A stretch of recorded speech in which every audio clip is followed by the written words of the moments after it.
নমস্কাৰ মই আজি আপোনালোকৰ আগত কেংগাৰু মাদাৰ কেয়াৰৰ বিষয়ে কিছু কথা ক'ব বিচাৰিছো মই এটি ভিডিঅ' উত্থাপন কৰিছো আপোনালোকে এই ভিডিঅ'টো চালে গম পাব যে কেংগাৰু মাদাৰ কেয়াৰ আসলতে কি আৰু কেনেকুৱা এটা সিস্টেম তাৰ আগতে কিন্তু মই আপোনালোকক দুটামান কথা ক'ব বিচাৰিছো যে যিবিলাক শিশু জন্মতে 2 কেজিতকৈ তলৰ ওজনত জন্ম হয় সেই শিশুবিলাকক এই পদ্ধতি দৰকাৰ হ'ব আৰু যি শিশু মাকৰ গৰ্ভত সাধাৰণতে 9 মাহ 10 দিন থাকিব লাগে বুলি কয় কিন্তু 8 মাহ হোৱাৰ আগতে মানে প্ৰিমেচিউৰ বুলি কোৱা হয় 8 মাহ হোৱাৰ আগতে যি শিশু জন্ম হয় সেই শিশুবিলাকৰ ক্ষেত্ৰতো এই পদ্ধতি প্ৰযোজ্য হ'ব আসলতে যিবোৰ শিশু কমজোৰি হয় সেই কমজোৰি শিশুৰ ক্ষেত্ৰত এই কেংগাৰু মাদাৰ কেয়াৰটো দৰকাৰ হয় আৰু তাৰ বিষয়ে আপোনালোকে মোৰ ভিডিঅ'টো চাওকচোন কোনো স্ক্ৰিপ্ট নকৰাকৈ গম পাব সাধাৰণতে আমি বহুত সৰু সৰু কথা কিছুমান বুলি ভাবি তাক ইগনোৰ কৰোঁ কিন্তু সেই সৰু সৰু কথাবিলাক বহুত বেছি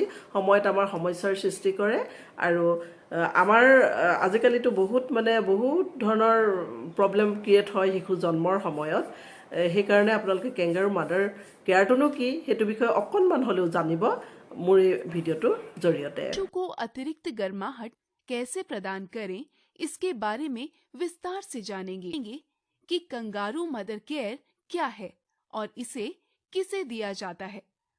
कंगारू मदर केयर कैसे करनी चाहिए। कंगारू मदर केयर से कमजोर शिशु को क्या फायदा होता है। बच्चे को कितनी देर तक कंगारू मदर केयर देनी चाहिए। कमजोर शिशुओं को बचाने हेतु आप क्या करेंगे।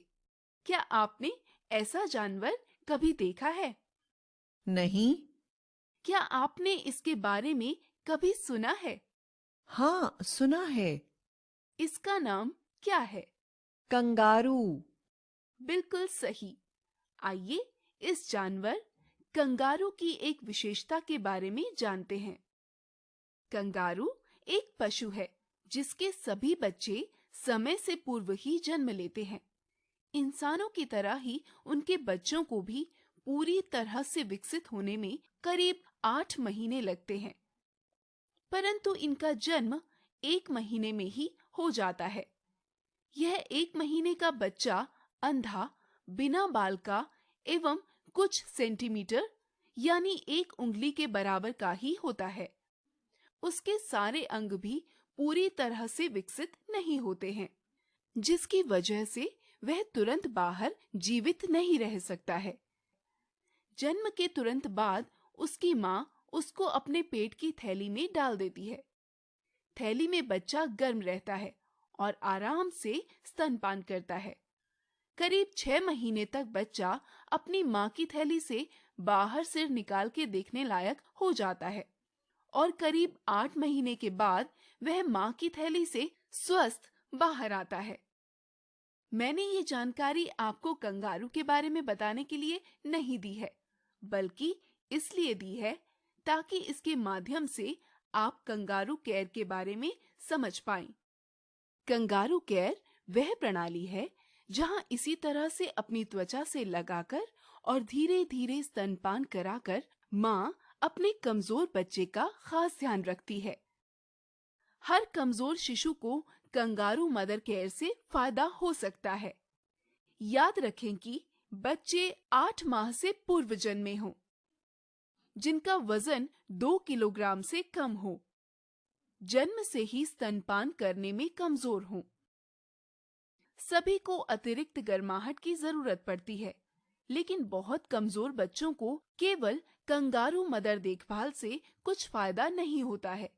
हालांकि बहुत ज्यादा कमजोर बच्चों को जो बिल्कुल दूध नहीं पी पाते, अस्पताल भेजना चाहिए, क्योंकि इतने कमजोर शिशु की देखभाल घर पर नहीं की जा सकती। बहुत कमजोर शिशु को अस्पताल में डॉक्टर की निगरानी की जरूरत होती है।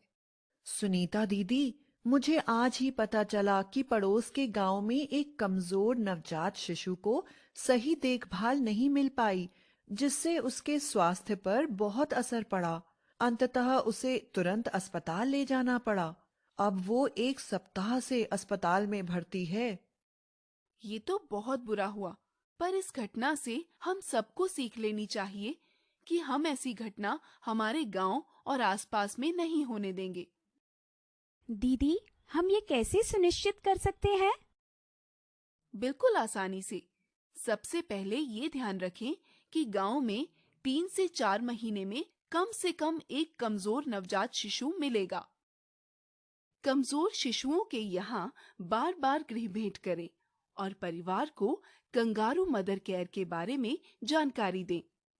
अपने क्षेत्र में किसी भी कमजोर शिशु को पहचान की प्रक्रिया में छूटने नहीं दें।